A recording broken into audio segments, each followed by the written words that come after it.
Buenos días a todos y todas. La verdad que es muy emocionante ver desde acá esta imagen.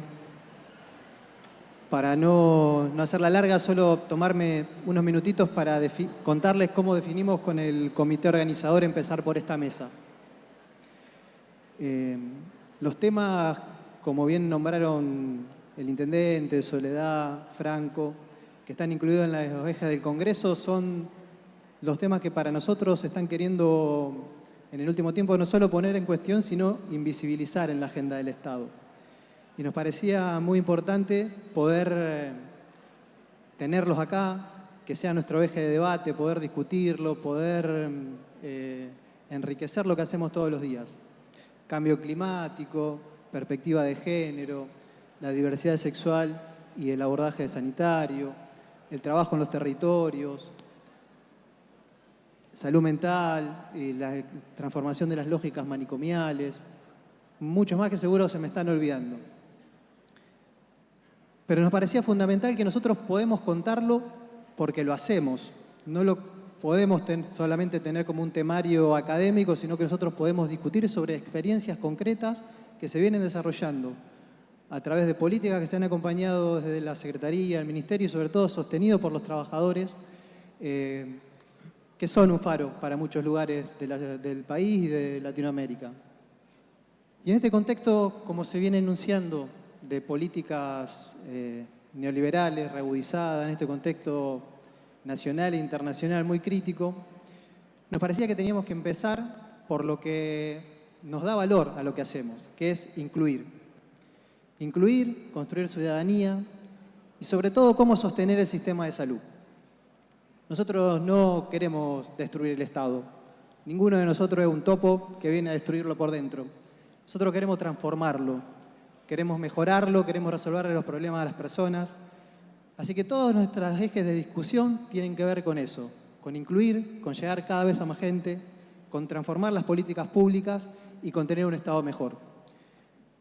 Y nos pareció que para poder hacerlo, qué mejor que convocar a dos amigos de la casa, dos personas que tienen una historia en la ciudad, dos personas que se formaron, que transitaron, que fueron trabajadores del sistema público en distintos lugares y en distintos momentos, y que ahora están en otro lado, que han podido transitar una formación y que siempre nos vinieron acompañando en el último tiempo para distintas cuestiones, consultas, temáticas, problemas, han sido fuente de consulta y de soporte de la gestión y de los equipos en el último tiempo en la ciudad.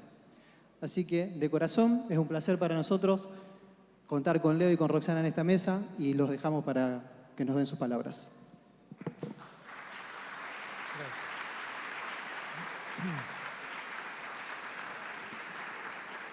Hola. ¿Cómo les va? Afortunadamente no los veo así, no me da miedo. Es un gusto enorme estar acá por lo que significa Rosario para mí y para mi familia. Me siento muy agradecido, muy honrado, emocionado. Quiero agradecer públicamente a Soledad, a Fernando, a todos los compañeros de la Secretaría. Realmente es un gustazo enorme encontrarse con tanta gente querida, con tantos amigos, ex compañeros de trabajo, del Vilela, en fin. No me quiero poner melodramático, pero gracias a todos por invitarme. Desde la convocatoria a esta mesa nos invitan a identificar retos y oportunidades hacia un sistema de salud inclusivo y sostenible, lo cual, como dijeron los compañeros que me antecedieron, no es fácil en un contexto tan complejo e impredecible como el actual. No olvidemos que venimos del acontecimiento reciente de la pandemia, de la cual íbamos a salir mejores. En este marco me propongo revisar y compartir algunas ideas muy simples, que acaso constituyan a la vez retos y oportunidades, en tanto y en cuanto puedan funcionar como disparadores de la reflexión permanente de la acción situada de los equipos de trabajo. Esa es la intención de repasar estas ideas.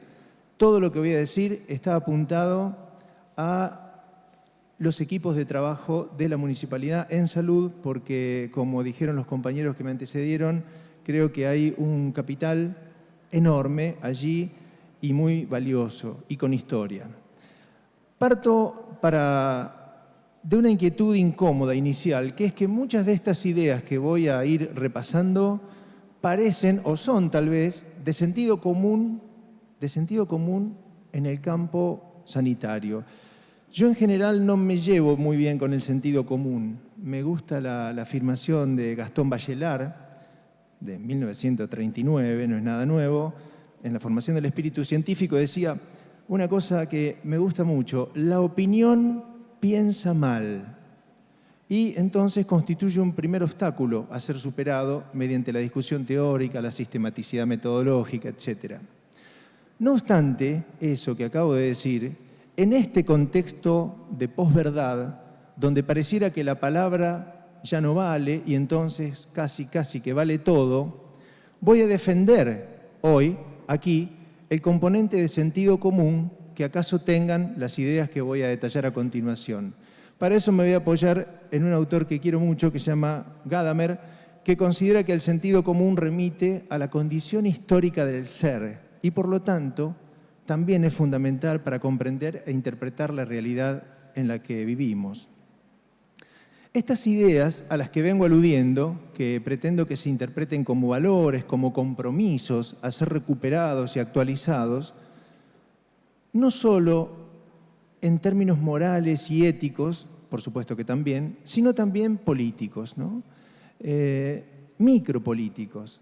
Voy a hacer foco en lo micropolítico porque me interesa cada vez más cómo reproducimos o no los trabajadores los modos de subjetivación dominantes en la acción colectiva y situada en salud. Me parece que allí está el componente de reto y oportunidad a la vez.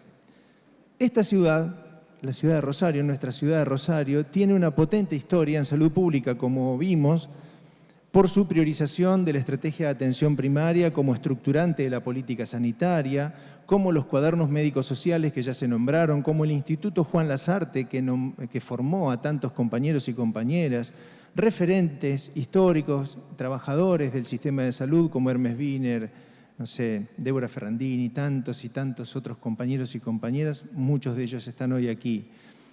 Y por ende, tiene historia en la construcción de sujetos colectivos con potencia transformadora, esta ciudad, este sistema de salud.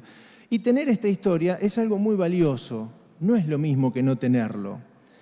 Entonces, ojalá las ideas que voy a empezar a detallar logren estimular esa fuerza colectiva capaz de consolidar los atributos de inclusivo y sostenible del sistema como se plantea desde la mesa. Voy a revisar entonces estas ideas que no son nada del otro mundo, son muy simples, pero creo que estamos en un contexto donde algunas de estas cosas hay que revisitarlas y reactualizarlas. En primer lugar, voy a destacar la importancia, la necesidad de procurar evitar la fragmentación del sistema, de las organizaciones, de los equipos, de sus prácticas e incluso a los sujetos de esas prácticas, la fragmentación de los propios sujetos como tales. Esta tendencia a la fragmentación parece ser como una especie de maldición en el campo sanitario, una maldición seguramente multicausal, ¿no? Donde quizás influyan los diferentes modos de financiamiento del sistema, las disímiles lógicas de protección social implicadas, los amplios márgenes de autonomía con que cuentan los profesionales de las organizaciones sanitarias, lo cual no es malo en sí, pero sumado a la lógica liberal dominante del ejercicio profesional, en ocasiones termina redundando en un accionar de tipo corporativo, autocentrado, de diferentes grupos al interior del campo, ¿no? En síntesis, las lógicas operantes en el campo, con su tendencia a la fragmentación, son extremadamente complejas. Tan complejas que, voy a decir una exageración, podemos ser responsables y competentes en términos individuales y grupales y constituir organizaciones de baja responsabilidad social, por momentos expulsivas, injustas. Esto fue evidente en muchísimos lugares de nuestro país durante los primeros meses de pandemia, donde se reforzó irreflexivamente en muchos lugares una lógica verticalista, hospitalocéntrica exclusiva y con las tecnologías duras como orientadoras del modelo de atención, casi que exclusivamente. Pero en Rosario, históricamente y en especial durante la pandemia, se marcó una diferencia allí, una diferencia importante, para luchar contra esta fragmentación.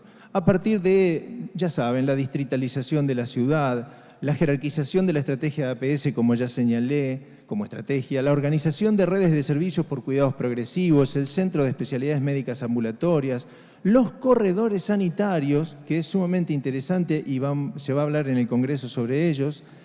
En fin, me parece que esos son estrategias organizativas que han sido muy potentes para cuidar a la gente. Me parece que, además, esta tendencia a las múltiples fragmentaciones, a pesar de todo esto que se hace aquí, sigue acechando a los trabajadores, sigue acechando a los equipos, por lo cual festejo que haya espacios de encuentro, como las capacitaciones que estamos dando con trabajadores y trabajadoras, como este espacio del Congreso, como un espacio de encuentro para conceptualizar y discutir en forma verdaderamente interdisciplinaria. Creo que debemos mantener revitalizado el sistema integral de nuestra tarea, el sentido de las prácticas. ¿Para qué estamos? ¿Quiénes somos? Apuntar a cuestiones reales y concretas. Voy a citar un ejemplo, solo un ejemplo, que me gusta mucho. La compañera politóloga brasileña, sanitarista, Sonia Fleury, en varios estudios, que los tengo citados, después se los paso, ella destaca que el peregrinar de los pacientes para acceder, ¿no?, al sistema de atención es la principal manifestación de discriminación y desigualdad en salud, materializando, de hecho, un contraderecho, el peregrinar de los pacientes. Va a decir, bueno, no es ninguna novedad que los pobres peregrinan más para acceder. La cuestión es, ¿hacemos todos y cada uno de nosotros en el lugar en el que estamos, articulamos con todos los que tenemos que articular?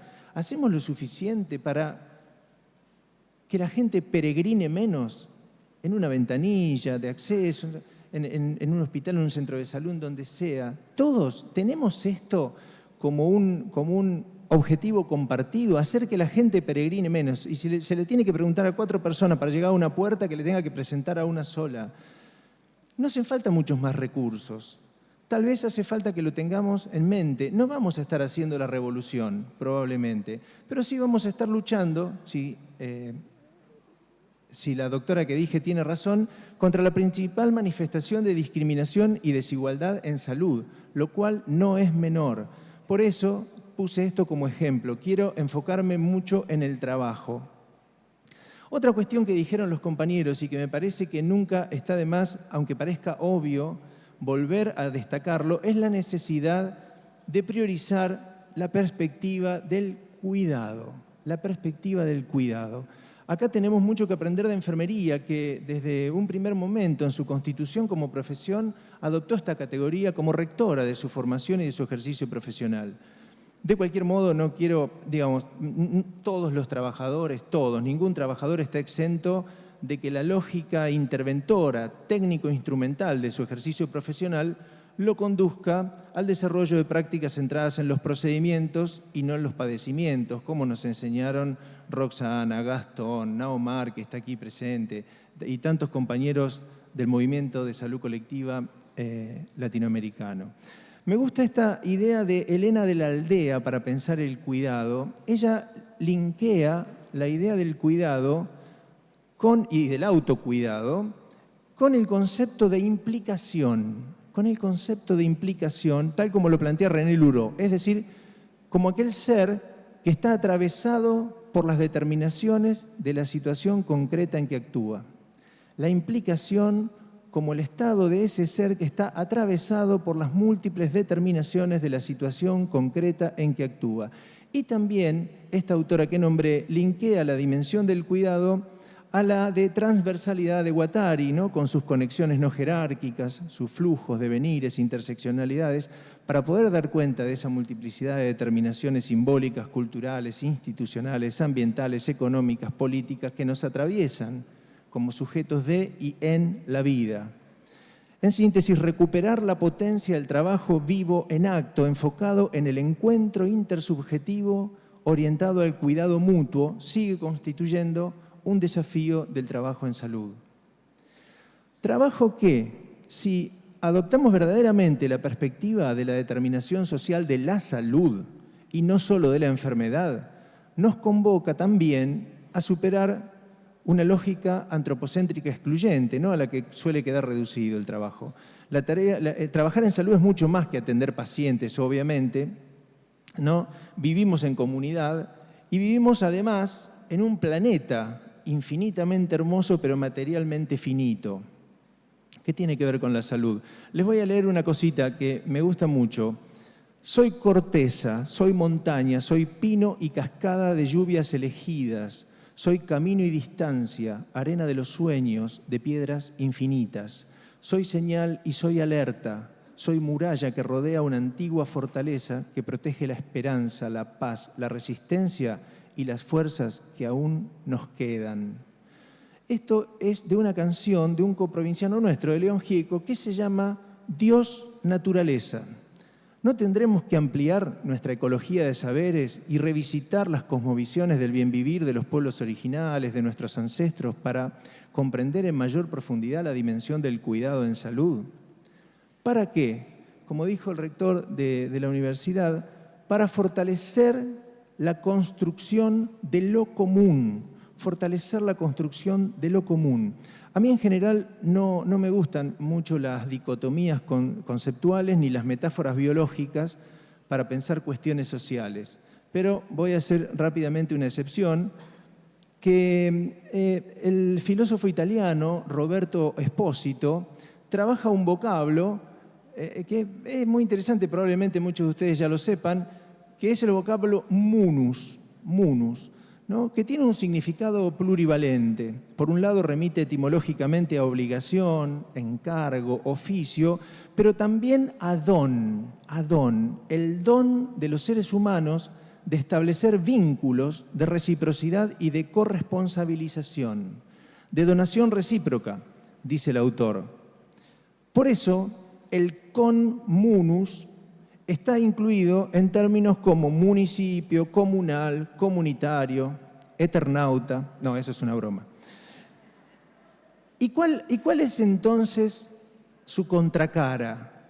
La inmunitas, la sustracción a todo aquello que nos es común, como el sistema inmune, ¿no?, que identifica lo que no reconoce como propio, lo repele, lo rechaza y lo destruye. La inmunitas, dice el autor, solo encuentra expresión en relación con lo que niega o con aquello de que se sustrae. Entonces, la copresencia ineludible de comunidad e inmunidad es siempre problemática. ¿Qué negamos y de qué nos sustraemos como colectivo? Tirando de este hilo argumental, el autor llega sin mayores dificultades a hablar de democracias autoinmunitarias. Democracias autoinmunitarias. Cualquier parecido con la realidad no es pura coincidencia, es coincidencia, como diría Gadamer. Digamos entonces que desde su perspectiva, la política también puede definirse como la actividad que regula, intensifica o reduce los procesos de inmunización en los diversos ambientes sociales. Recuperemos entonces a la política en defensa de lo que nos es común, la salud, la educación y tantas otras cuestiones esenciales para la vida en comunidad.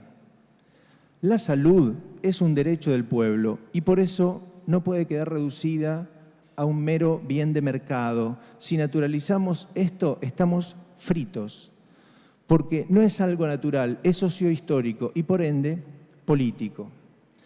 Decidir en salud, ¿quién, cómo y por qué? Se preguntó hace algunos años nuestro queridísimo y admirado maestro Mario Testa. Y nos enseñó que quien decide en salud es el Estado. ¿Y cómo es deseable que lo haga? Es obvio que para Testa no es desde decisiones exclusivamente macropolíticas, a partir de un poder gubernamental centralizado y verticalista, sino más bien a partir del desencadenamiento de un proceso de conformación de múltiples actores sociales capaces de introducir sus temas de interés en relación a la salud de la comunidad en la agenda pública. actores sociales con capacidad de agencia, con capacidad de meter temas en la agenda del Estado. ¿Quiénes son estos actores de lo micropolítico? ¿Conocen algunos? ¿Se reconocen? Su acción situada, implicada, comprometida, es la que hace de los problemas sociosanitarios de la comunidad problemas públicos. Debemos integrar, entonces, nuevas formas de estatalidad micropolítica desde la base, capaces de abordar estos problemas más eficazmente. Solo así podremos mejorar la inclusión y la sustentabilidad del sistema. En salud, la eficiencia es un medio para, no puede ser un fin en sí mismo. ¿Cómo habilitar, habitar y habituar, volver hábitus en el sentido de Pierre Bourdieu, nuevos vínculos en las organizaciones sociosanitarias, evitando que el deseo potencia de los sujetos individuales y colectivos quede capturado por las lógicas técnico-instrumentales, corporativas y burocráticas? Para ir finalizando, quiero hilvanar entonces el evitar la fragmentación, disminuir el peregrinar de los usuarios, priorizar la perspectiva del cuidado, superar la lógica antropocéntrica excluyente, fortalecer la construcción de lo común y garantizar la salud como un derecho inalienable del pueblo. ¿Por dónde empezamos? Sugiero, obviamente siguiendo a varios autores y autoras, por recuperar la dimensión afectiva de la política. Recuperar la dimensión afectiva de la política, una micropolítica de los afectos que fortalezca una ética situacional, solidaria y creativa, sin olvidar que los afectos, para que eso no suene naif, los afectos son efectos y consecuencias de afecciones. No es sensato intentar generar afectos alegres y potenciadores en los trabajadores como producto de afecciones crueles. Las afecciones crueles alienan, desvinculan, despotencian y vulneran, dañan. El trabajo en salud y también el educativo forman parte de los oficios del lazo social. Así los llaman Graciela Frigerio y Daniel Korinfeld. También oficios del acompañamiento, oficios del lazo social. En este contexto, entonces, donde nos incitan permanentemente a la confrontación cruel, recuperemos entonces, como nos enseñara Fernando Ulloa, insisto, y que esto no suene naif, sino que suene político, a la ternura como estrategia de resistencia, a la ternura como orientadora de la acción político-sanitaria. Hacerlo es una dura lucha contrahegemónica que requiere un gran esfuerzo permanente por consolidar una distribución más igualitaria del poder y un reconocimiento no jerárquico entre nosotros, compañeros trabajadores y la ciudadanía. ¿No? Reconocimiento no jerárquico, distribución más horizontal del poder como elementos constructores de hegemonía, Nancy Fraser. Implica, sin más, y como dice la querida Donna Haraway, seguir con el problema. Corrernos de la queja y la impotencia de que está todo perdido, así como también de la omnipotencia de creer que con nuestros limitados saberes disciplinares, con nuevas herramientas tecnológicas o con el fetichismo algorítmico podremos dar cuenta de tal complejidad. Pensar es sostener el problema hasta encontrar las vías, generalmente indirectas, para su resolución, para su transformación. Se trata de acciones de teoría y práctica en relaciones de conexión y de redes vinculares entre sujetos colectivos. Por ende, acciones potencialmente conflictivas, ¿no? Pero el conflicto no es mala palabra. El conflicto, cuando se enfoca en la construcción de sentido, siguiendo estas ideas de integración comunitaria que repasamos, no es mala palabra. El querido Mario decía que para ser sujetos transformadores había que tener actitud y aptitud crítica, con P, actitud y aptitud. Miren, él decía, si no tienen ni actitud crítica ni aptitud crítica, eso es malo. Pero si tenemos actitud crítica sin aptitud crítica, eso es pésimo. Eso nos enseñó Mario Testa. El conflicto no es mala palabra, es movilizador y propicia creatividad y responsabilización. Mala palabra es la intolerancia a las diferencias, la simplificación tan brutal de los lazos interpersonales y sociales, donde el conflicto entonces deviene enfrentamiento violento de carácter inmunitario. Es en esta lucha cotidiana, continua, política, cultural, ambiental, simbólica y afectiva tan necesaria donde podremos encontrar, no todo el tiempo, pero sí en entrañables situaciones posibles, nuestra realización como trabajadores de la salud. Gracias.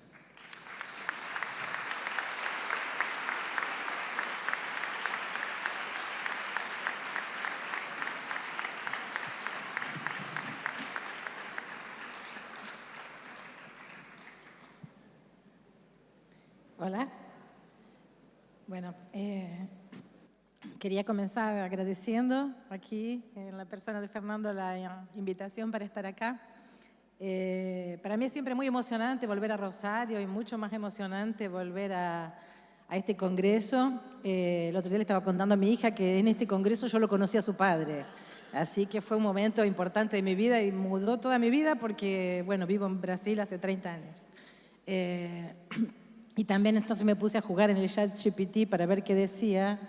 Y no están digitalizados los acervos de los primeros congresos, entonces el ChatGPT no sabe contarnos la historia de los primeros congresos en la salud que me ofrecieron pedirlo al archivo municipal, a la información. Entonces está interesante pensar que las informaciones viejas están protegidas de la inteligencia artificial gracias a que no estábamos totalmente digitalizados en aquel momento. Pero, en fin, volver a Rosario, volver a este congreso para mí es una cosa muy emocionante. Y cuando Fernando nos invita y nos dice a Leo y a mí del tema, yo pensé, bueno, uno este tema lo puede tomar por el lado financiero, lo podría tomar por el lado de la gestión y pensar la macro, la meso, la micro, pero por todo el trabajo que yo vengo haciendo en los últimos 6 años, diría antes de la pandemia, yo estoy trabajando en Brasil fundamentalmente con asistencia y cuidado y capacitación tanto de gente que sufre y sufrió violencia como de los trabajadores que trabajan con las personas que sufren violencia. Y eso me ha llevado a lo largo de estos últimos 6 años un poco, voy a decir así, a radicalizar una idea que yo ya tenía sobre lo que Leo llama acá de la micropolítica y los afectos. Y entonces yo preparé una presentación, quería pedir por favor para que la coloquen y pensando un poquito así, cómo compartir con ustedes algunas cosas que hemos aprendido, ¿no?, a lo largo de estos años y que nos han llevado a estar, yo diría que sí, cada vez más radicalmente involucrados y comprometidos con esta cuestión del efecto, voy a llamar así, el efecto clínico político de los afectos y de la responsabilización. A ver si funciona. Entonces yo me autoricé a tomar ese título, es el título de una canción, la música popular brasilera, que me parece que tiene todo que ver con esta época que viven los argentinos y que nosotros vivimos hasta hace poco tiempo atrás, épocas duras, difíciles del contexto político, donde mantener la esperanza viva parece que es un acto de ingenuidad, y yo voy a intentar mostrar exactamente lo contrario. La letra dice así: la esperanza baila en la cuerda bamba con una sombrilla y a cada paso puede lastimarse. Me gustó esa ilustración del señor caminando en la cuerda floja arriba de un mar de tiburones, porque creo que así nos sentimos gran parte de la humanidad en este periodo histórico, en estos momentos en que avanza la extrema derecha en el mundo. Entonces, yo pensé en encuadrar el tema de la siguiente forma, pensando algunos autores que a nosotros nos han ayudado a pensar. Voy a intentar traer referencias teóricas porque creo que es importante que tengamos en qué apoyarnos a la hora de defender esto que nos moviliza y en lo que creemos. Y Castoriadis para mí es un increíble autor al que vuelvo siempre. En un libro antiguo de él, de la Institución Imaginaria de la Sociedad, él dice: la esencia del hombre es precisamente esa capacidad, esta posibilidad, en el sentido activo y positivo no predeterminada para hacer existir otras formas de existencia social e individual. Traduciendo esto a una cosa bien práctica, podríamos decir, si fuimos capaces de inventar el capitalismo, seríamos capaces de inventar otra cosa para Castoriadis, ¿no? Porque él destaca mucho la idea de que el hombre se caracteriza por su capacidad de creación, y yo quería llamar la atención que no perdimos la capacidad de creación, la humanidad no perdió eso, tenemos siempre esa capacidad que nunca se cierra. Y dice Castoriadis, bueno, la imaginación radical es lo que nos permite crear un mundo, comienza por tanto con la sensibilidad, ¿no? Y para él, y eso también para mí, para mi trabajo es fundamental, todo el tiempo anda junto esta idea de que el hombre es psiquis, es sociedad, y que el hombre existe solo en y a través de la sociedad, de sus instituciones y de los significados imaginarios que hacen que este psiquis sea apta para la vida. A pesar de lo que, claro, no es que el psiquismo nuestro de cada uno sea el que cree las instituciones o las leyes. Cada uno de nosotros cuando nace en la sociedad las recibe. Nuestro inconsciente lo recibe como datos impuestos, el lenguaje, las instituciones y las leyes. Y yo creo que es importante este rescate también, cuando Castoriadis nos llama la atención de que este imaginario social que crea lenguajes e instituciones solo puede ser pensado como una capacidad creativa de un colectivo, no es individual. Es un colectivo anónimo que tiene lugar cada vez que los seres humanos se unen. El conocimiento y la actuación del hombre son inextricablemente psíquicos y sociohistóricos. Y Castoriadis nos ofrece un concepto, unas categorías que son las de las significaciones imaginarias, que me parecen que son muy interesantes para pensar momentos como el que vivimos, porque para él estas categorías serían como el pegamento, como la cola de lo social, digamos. Y él dice las significaciones imaginarias sirven para tres cosas. Ellas marcan la representación de mundo que tenga un grupo, las finalidades de la acción que sean consideradas legítimas o no por un grupo y los tipos característicos de afecto. No da tiempo acá de hacer ejercicio, pero los invito a que lo hagan. Piensen esto en relación, por ejemplo, a lo que uno vive en la Argentina con el gobierno Milei, ¿no? Cómo se intentan colocar significaciones imaginarias en las que se dice determinadas cosas del mundo, donde se dice que la finalidad de la acción es sálvese quien pueda y donde se dice que la característica del afecto que te va a salvar es la crueldad, por ejemplo. Y otro autor que nosotros hemos trabajado mucho en este último tiempo y que a mí me ayuda mucho también a pensar la relación que tenemos nosotros, trabajadores de salud, de trabajo social y de educación con la gente, son las contribuciones de Winnicott, que fue uno de los pioneros en el estudio de la primera infancia, teorizando sobre la ilusión, la esperanza y la creación. Y Winnicott dice en sus estudios que la ilusión de omnipotencia es el fundamento de lo humano. Es muy bella esa frase que yo puse ahí, entre comillas, que dice: debemos habernos sentido como dioses algún día para que luego pudiéramos advenir humanos. Y él nos llama entonces la atención a esta región que se abre allí, región intermediaria, donde existen los procesos y objetos de transición, que es la región del juego, que es la fuente de la creatividad. Y dice Winnicott, el jugar requiere de un lugar y un tiempo, y todos los procesos intermediarios también precisan de un lugar y un tiempo. Lo que estamos haciendo acá, ahora juntos, compartiéndose, es, si se quiere, jugar en un lugar y en un tiempo común. Winnicott llama la atención que cuando crecemos, una gran parte de nuestra vida, un tercio, dice él, la vivimos en este espacio intermediario, y él pone en la vida adulta al humor, a la creación artística, inclusive al propio psicanálisis como actividad intermediaria. Y él dice que hay fallas ambientales que perturban la capacidad de estar en reposo y que desalientan la esperanza. Y dice Winnicott la siguiente frase que tiene todo que ver con lo que quiero decir en relación a nuestro trabajo con los usuarios.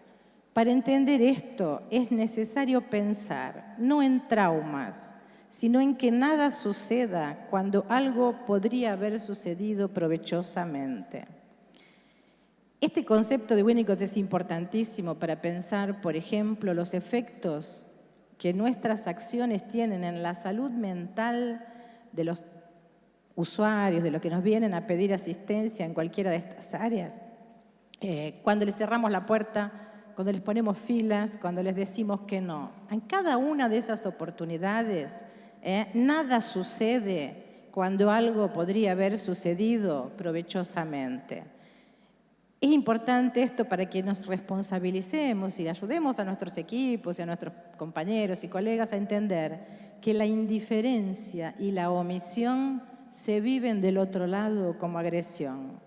Las barreras de acceso, la burocratización y la indiferencia agravan la sensación de impotencia. Por eso es tan importante que nosotros podamos estar genuinamente presentes. Y a veces me dicen, pero no podemos atender a todos, no podemos resolver todo. No, no podemos, realmente no podemos. Pero esto no es lo mismo que estar genuinamente presente. A veces yo puedo no tener un tiempo para una consulta, yo puedo no poder atender a una persona, pero puedo mirarla a los ojos y puedo decirle, te entiendo, sé que tu pedido es importante, hoy no lo consigo, volvé mañana a tal hora, o hoy no va a dar, pero mañana mi compañero te va a atender. Mostrar que estamos genuinamente presentes es lo suficiente para no repetir el daño de la omisión.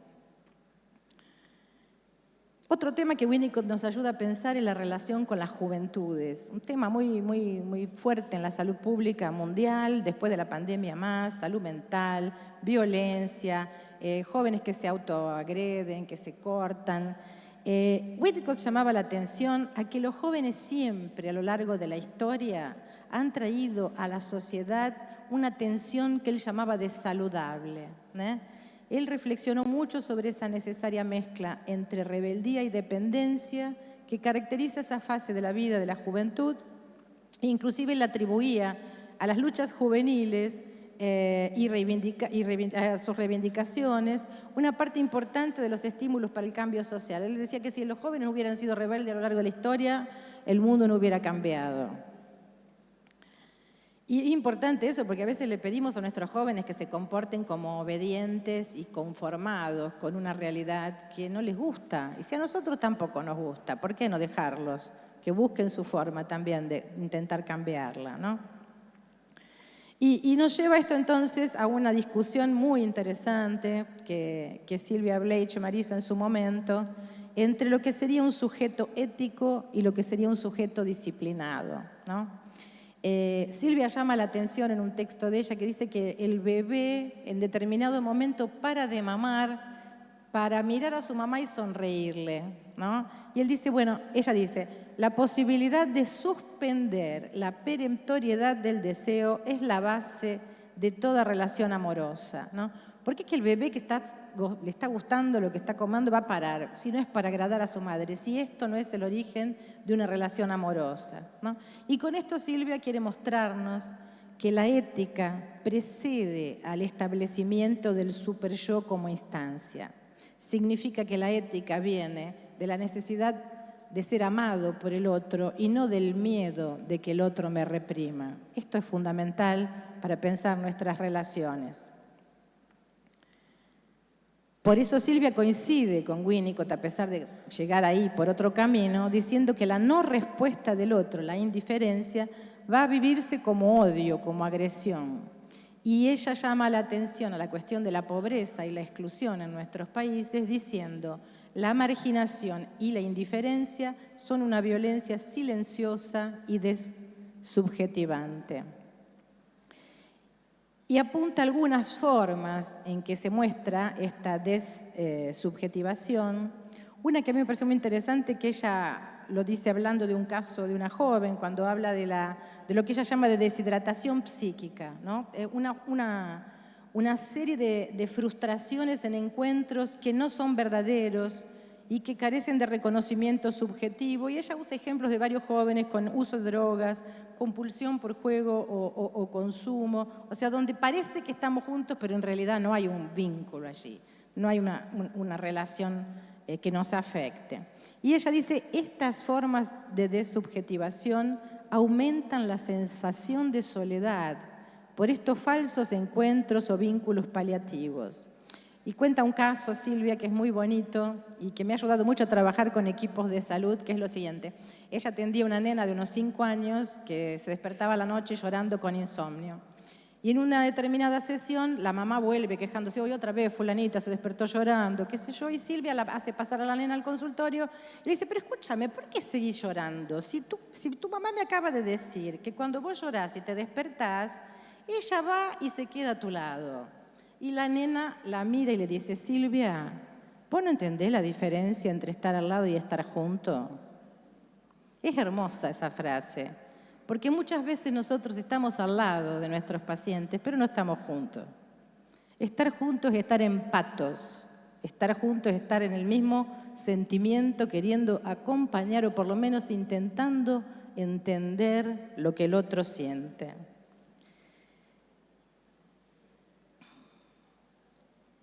Cuando uno piensa en los jóvenes, entonces, para poder tener una cierta alegría de existir, ¿no?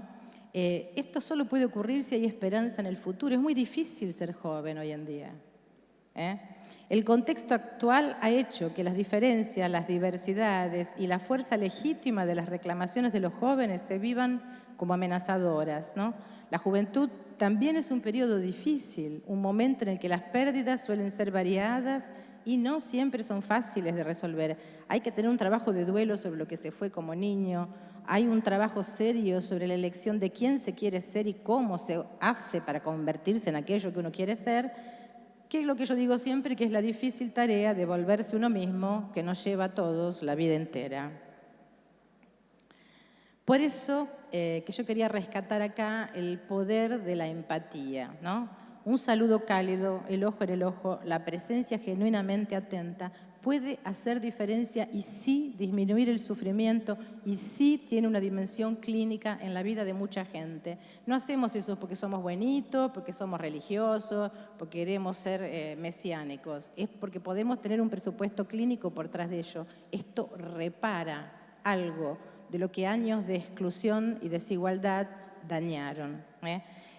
Puse ahí una frase de Antonio Lancetti, un compañero argentino que trabajó en salud mental en Brasil muchos años, y Antonio colocaba eso hablando de las primeras experiencias que hubo de medicina de familia y comunidad en la ciudad de San Pablo, en la que él acompañaba la parte del componente salud mental, y él contando cómo era el efecto que la visita a la casa de la gente producía. Decía, el poder de escuchar fue impresionante. Daba la sensación de que nadie había estado antes interesado en la vida de esas personas, su historia y su sufrimiento. Y de hecho, a mucha gente no le importa la historia y el sufrimiento de nuestra gente. Volviendo a Silvia Bleichmar, ella decía, tomando de Castoriadis, porque ella es una lectora de Castoriadis, también decía la proyección, la imaginación radical es una proyección constitutiva, dice Silvia, no es ni patológica ni defensiva, es dada por los enunciados de la cultura que permiten articular una representación de lo imaginario. Parece difícil, pero lo explico con el ejemplo de la señora embarazada. Dice Silvia, toda mujer embarazada se imagina que adentro de su panza tiene un bebé entero. A veces se lo imagina con zapatito, con gorrito, y nadie va a decir que esta mujer está loca o que delira por ello. Inclusive, esta capacidad que ella tenga de imaginarse su bebé entero es condición fundante para que ella pueda llegar a tener un bebé entero. Este es el ejemplo de lo que sea la imaginación radical. Pasen esto cualquier caso clínico. A una persona que usa drogas de forma destructiva, a una persona que no consigue cuidarse de su hipertensión y su diabetes, si somos capaces de tener proyecciones de imaginación radical sobre el futuro de nuestros pacientes, vamos a poder ayudarlos mejor. Por eso que yo digo que esta dimensión es relevante en el encuentro clínico, ¿no? Toda la gente que yo digo, primero que las personas dicen no adhiere, ¿no? Yo hago dos chistes a mis alumnos. Uno le digo, adherir solamente las curitas precisan, la gente no tiene que adherir a nada. Y después, muchos de los que se dice no adhieren es porque realmente no sintieron que tuvieron un encuentro verdadero con sus terapeutas. Entonces, poder tener esperanza, esto que es la imaginación radical, fe en que el otro va a conseguir cambiar algo que lo está dañando, es condición para la efectividad de nuestras prácticas clínicas. Una de las últimas cosas que quiero trabajar en tema esto de la relación con los usuarios es lo que Winnicott también nos enseña en su libro Privación y Delincuencia, cuando habla un poco de la respuesta y de la tolerancia y resistencia que tenemos que tener a los ataques que en algún momento recibiremos. Dice Winnicott, para cualquier plan amplio que implique el cuidado de los niños privados de una vida familiar adecuada, debe permitir y facilitar la adaptación local tanto como sea posible y atraer personas de mente abierta para que trabajen en él, destaco mente abierta, ¿no?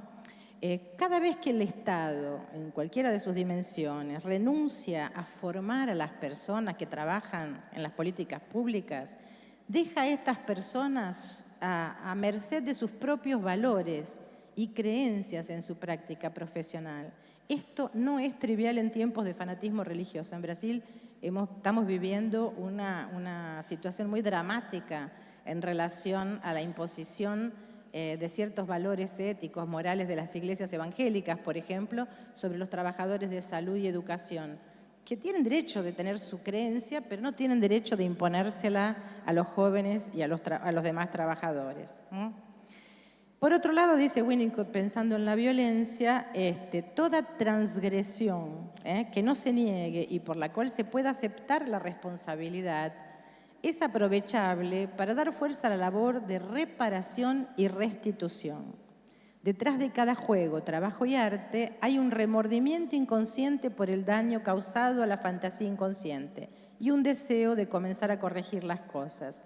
En general, nuestra sociedad tiende a negar sistemáticamente los espacios para que ocurran trabajos de reparación y restitución. Pero al negar la agresión, el trabajo de reparación o la responsabilización no ocurren. Por eso creo que eso es muy importante en determinadas comunidades donde el trabajo con jóvenes tiene que partir de ese punto de vista. Ellos van a ser agresivos, ellos van a atacar, ellos van, porque es la forma que tienen de mostrar su fuerza, su capacidad y su descontento. Lo que tenemos que hacer no es ni pasarle la manito en la cabeza y decirle pobrecito, ni decir no fue nada, pero sí decir, che, a ver cómo se arregla esto ahora, cómo se repara. Yo creo que la fuerza de la reparación es muy importante desde el punto de vista subjetivo. Lamentablemente, ¿qué tenemos en las políticas públicas? Muchas veces falta de continuidad, inestabilidad de los trabajadores, o también defensa de los trabajadores que cambian de lugar de trabajo de un lugar a otro para alejarse de algunas comunidades. Fragmentación institucional, entonces es muy común ver un mismo joven o una misma familia que es atendida por el centro de salud, por la gente del trabajo social, por la escuela, por alguna ONG y todos ellos no conversan sobre esto. ¿Qué otra cosa tenemos? Machismo institucional, entonces los servicios tienen muchísima dificultad en tratar a las mujeres que son madres, trabajan en general con un concepto de madre dulce, entonces si es madre santa, o culpabilizante, porque nunca hizo todo lo que tenía que hacer. Pero las madres somos, antes que todos, mujeres, ¿no? Y esto también se refleja en una cierta exclusión, puse yo allí, de los padres, que es actuada tanto por las madres como por los servicios. Entonces muchas veces los servicios no los citan, no los llaman, no los convocan, y cuando le preguntan, ¿por qué no lo llamaron? Ah, porque la mamá dice que él no viene. Bueno, pero llámenlo, convóquenlo. Esto, bueno, exacerba lo que ya decía, la falta de continuidad, entonces la falta de estabilidad de los profesionales, también impide vínculos más duraderos entre los trabajadores y las comunidades y no permite este trabajo que yo llamaba de la reparación. ¿Reparación de qué? De los sufrimientos que son causados por la desigualdad social y de oportunidades. En el caso de Brasil, nosotros tenemos un sistema único de salud que hasta hoy no tiene un plan de cargos y salarios y una carrera sanitaria, por ejemplo. Entonces esto es una omisión importante en el caso del Estado brasileño. Nosotros hemos insistido mucho entonces en nuestro trabajo en esto que yo he llamado la restitución de la dignidad, o sea, espacios donde el sufrimiento pueda ser nombrado y significado, fuera de un supuesto psicologismo, de una interioridad, algo interno, ¿no? Sin negar que hay formas de enlazar estos temas que cada sujeto lo hará a su manera. Espacios de experimentación en una sociedad dividida y segregada. El poder transformador de entrar en contacto con las experiencias de otras personas, reclamar, reparar, restaurar el derecho a la palabra y a la acción, darle un refugio a la esperanza. La gente tiene que creer que venir a pedirnos cosas a nosotros es una forma de que el Estado los enlace, de que sus derechos sean respetados, de que su dignidad sea restablecida. Si no, no tiene sentido lo que hacemos. Y esta dignidad tiene un componente identitario para nosotros, trabajadores. Tenemos que poder recrear nuestras identidades como trabajadores y dirigentes, aliándonos a la reconstrucción de identidad de nuestros pueblos. Este proceso, como yo decía, es central para el florecer de la empatía. Empatos. Si yo no me identifico con el otro, esto no existe. También significa no culparnos, pero sí responsabilizarnos por combatir la desigualdad, el prejuicio y la crueldad que asolan a nuestra gente. Tenemos que proteger la esperanza. Esa foto es maravillosa, es de un concurso de fotografía que se hizo en un morro en Río. Es muy común ver fotos de jóvenes así armados, ¿no? Con ametralladoras y fusiles, y en ese concurso se llama Músicos Armados. Pero me parece una foto maravillosa porque muestra lo que la esperanza y la imaginación radical es capaz de hacer, y el arte a veces nos trae eso, ¿no? Y los devuelve a este campo que es el de la política y lo político. Y ahí yo quería rescatar a Chantal Mouffe, que dice que lo político es constituyente de la sociabilidad humana. Es un espacio donde puede ocurrir la intersubjetividad creadora y del disenso agonístico. Lo político es un espacio que reconoce que el conflicto es constituyente de la creación y recreación de la sociabilidad humana, pero en el cual el nosotros versus ellos sea, y destaco esto, gente, si pudiera con fosforescente, adversarial y no antagónico o no antisistema democrático. O sea, podemos tener adversarios, pero tenemos que saber en qué puntos somos capaces de juntos empujar esto para el lado de la restauración de la dignidad. Por eso Chantal Mouffe nos invita a pensar en un pluralismo agonístico, y a pensar la política como un conjunto de prácticas e instituciones que organizan la actividad humana. Ojalá que podamos hacerlo, ojalá que seamos capaces de pensar ese agonismo y no caigamos en antagonismos fáciles que solamente nos dividen, que no nos fortalecen. Y termino con ese versito ahí de la misma música que empezó: la esperanza equilibrista sabe que el show de todo artista tiene que continuar. Nosotros también.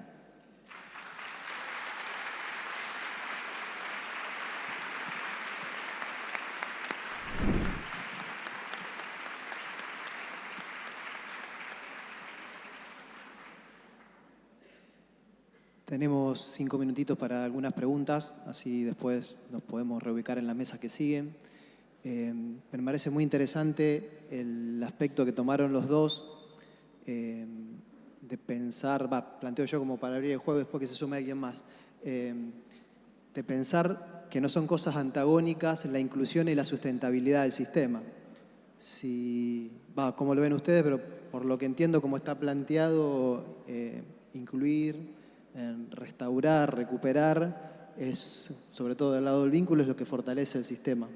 Si nosotros excluimos personas, nos estaríamos debilitando día a día. No sé cómo lo ven. ¿Y qué rol le dan? Algo nombraste, Roxana, al tema de la formación en la sustentabilidad del sistema, sobre todo con estos valores.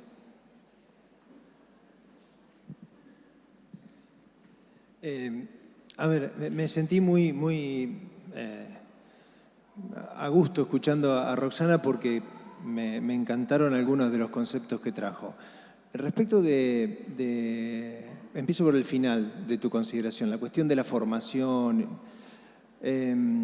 Ella dijo recién, bueno, yo les voy a nombrar algunos autores y voy a traer algunos conceptos porque me parece importante. Bueno, ustedes están propiciando en la Secretaría espacios de encuentro, yo estoy participando de algunos de ellos, donde hay precisamente discusión y conceptualización. Me parece que recuperar esos espacios es fundamental porque son espacios de encuentros, no son espacios donde vos llegás a un lugar sin un concepto y te vas con un concepto. No es esa la idea. Es un espacio de encuentro, de trabajo. Y por supuesto, conceptualizar permite apreciar otras cosas, comprender otras cosas y por sobre todas las cosas, ser más tolerante con las diferencias de opinión, con las diferencias, concepciones de lo que sea. Me parece que el espacio de encuentro formativo son necesarios por eso, porque son espacios de encuentro, no tanto por lo que se transmite de información en esos lugares. Así que un congreso puede oficiar de ese mismo modo, como un espacio de encuentro. Respecto el tema, voy a agregar una cosa en relación a lo primero que dijiste, que está esta cuestión de la sustentabilidad del sistema y yo creo cada vez más que las organizaciones sanitarias no pueden ser gestionadas y coordinadas con lógicas que pueden ser útiles en otras organizaciones sociales, ¿no? La fábrica, por los amplios márgenes de autonomía profesional que tienen los trabajadores, por mil razones, me parece que no es casual que desde diferentes posicionamientos teóricos, desde diferentes autores, desde diferentes autores que son incluso de muy diferentes países y de muy diferentes momentos históricos, tomemos esta necesidad de recuperar la dimensión afectiva en las organizaciones. Eso puede sonar naif, puede sonar... y a mí me parece que es profundamente político, y que como en cualquier otra organización, las organizaciones productoras de servicios, salud y educación, dependen exclusivamente de esa trama afectiva para poder sostener las prácticas, para poder reconocerse como trabajadores y realizarse como trabajadores y sentirse reconocidos por los pares, por los compañeros, por los usuarios. Me parece que, ahora, por supuesto, todo lo que aprendimos de gestión y todas las lógicas organizativas, las cosas que nos enseñó Gastón, por supuesto que son absolutamente valiosas y en buena hora que sigan circulando como lecturas imprescindibles. Pero insisto que en las áreas productoras de servicios, salud, educación, por ejemplo, la trama relacional, afectiva, intersubjetiva es fundamental. No podemos seguir pensando en organizaciones potentes y valiosas y útiles, pero que destruyen subjetividades. No podemos seguir avalando instituciones valiosas, potentes y útiles que destruyen y vulneran subjetividades. Eso me parece que es un tema que debemos seguir repensando. Perdón que me extendí. Yo tomo la cuestión de formación, porque vos usaste la palabra formación. Y muchas veces a nosotros en el campo de salud, que es tan marcado por tecnologías duras, ¿no? Por necesidad de actualizaciones, hablamos mucho de información, actualización. Pero la formación es algo que se produce en un encuentro intersubjetivo, en lo cual vos entrás en contacto sí, con una información, pero tenés que tener un tiempo y un espacio, como diría Winnicott, para la reflexión, para ver cómo eso te toca. Por eso yo digo, cuando, por ejemplo, yo trabajo en una facultad de medicina y, por ejemplo, con residentes de medicina de familia y comunidad. Y entonces esta cuestión de la empatía es muy interesante cuando uno la empieza a trabajar con los residentes, porque han sido procesados, muchos de ellos, por facultades de medicina que nos enseñan a lo largo de 6 años que si vos te emocionás o si vos te identificás con el paciente, sos un flojo, sos un débil de carácter y nunca vas a ser un buen médico, cuando es todo lo contrario. Lo mismo pasa en enfermería, lo mismo pasa en todo un montón de carreras de salud. Entonces, el problema no es la empatía, el problema después es vos tener repertorio técnico para saber cómo cuidar de vos mismo cuando estas emociones te afectan, pero no es aislándonos de lo... Entonces yo creo que para mí se transformó medio que en casi que en una cruzada, que estoy con esta idea de que hay que retomar el derecho a la empatía. Los jóvenes llegan con empatía. Nosotros en las universidades les desconstruimos la idea de que ser empático es bueno. Tenemos que retomar esto y Winnicott me ayuda en este sentido. Decir, mira, el vacío es un reproductor de trauma. El vacío es aquello que es la no respuesta. Silvia Bleichmer dice, el vacío es agresión. La gente de nuestros países, y ahí yo creo que tanto el agravamiento de la pobreza en la Argentina como todo lo que vivimos nosotros en Brasil todo el tiempo, llevan generaciones sufriendo falta de atención, falta de respeto, racismo, siendo maltratados por lo que supuestamente es un asistencialismo. Entonces, ya llegan con este daño, no es una cosa esporádica, no es excepcional el paciente que llega a un centro de salud con este trauma, voy a llamar así, del vacío. Es la historia de la civilización latinoamericana. O sea, siempre la tendremos que reparar. Por eso que para mí esta cuestión en la formación se tornó medio que central. Así es, o trabajamos esto o no vamos a tener buenos efectos que queremos tener en nuestras prácticas. Bueno, no sé si alguien quiere hacer algún aporte.